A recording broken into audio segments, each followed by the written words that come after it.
May dudang ilang residente na sunugan sa barangay Talon-Talon sa Zamboanga City na sinadya ang panununog ng kanilang mga bahay na malayo naman sa sentro ng Bakbakan. Ang lokal na pamahalaan paimbestigahan ng insidente. Balitang natin ang aking partner na si Rafi Tima. Ito ang tanging naiwan sa may 70 kabahayan sa Puerto Princesa Drive, barangay Talon-Talon matapos lamunin ng apoy. Sa aerial video, kita ang lawak ng pinsala ng sunog na tumagal lang daw ng 2 oras.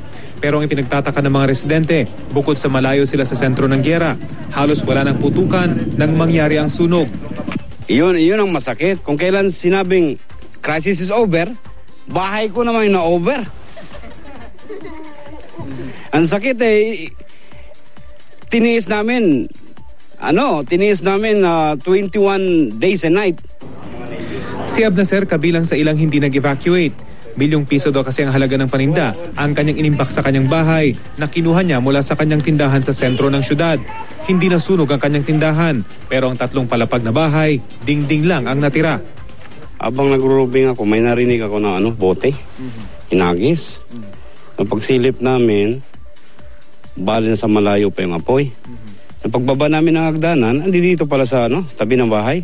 So 2 na kaagad yun nasusunog? Sunog. Suspetsa ngayon ng mga residente sinadyang sunugin ang mga bahay nila. Bali-balita kasing may mga tumakbong rebelde dito at nagtago. Pero ayon sa mga tiga rito, pinag-aagawan din ang lupaing kinatitirikan ng kanilang mga bahay.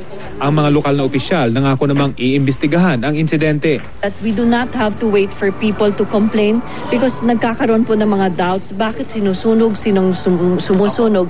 So dapat imbestigahan na kaagad. Ang binigyan ng ito is the Marshal, Town Marshal of the city, ang nag-imbestiga nito. Let's wait kung anong result ng investigation. Okay. Sa ngayon, kanya-kanya munang salba ang mga residente ng mga pwedeng pakinabangan. Agad din daw sila magtatayo ng tahanan mula sa mga nasunog na kabahayan. Dito sa Puerto Princesa Drive, sinasabing dumaan ng mga rebelding MNRF Misuari faction pagdating nila dito sa Zamboanga City. Sa malawak na bakawan daw humimpil ang kanilang mga bangka. Dito rin naitala ang unang 3 sibilyang napatay sa krisis matapos umanong pagbabarilin ng mga rebelde ang lula ng jeep na ito. Ang isa rito, pilit pang itinakbo ng mga residente sa ospital. Sa conflict zone kung saan patuloy ang clearing operation, tila mas lalong naghigpit ang militar sa pagpapapasok sa mga sibilyan. Ang mga gurong ito, pansamantalang hinarang para bigyang babala bago pinapasok patungo sa Santa Barbara Elementary School.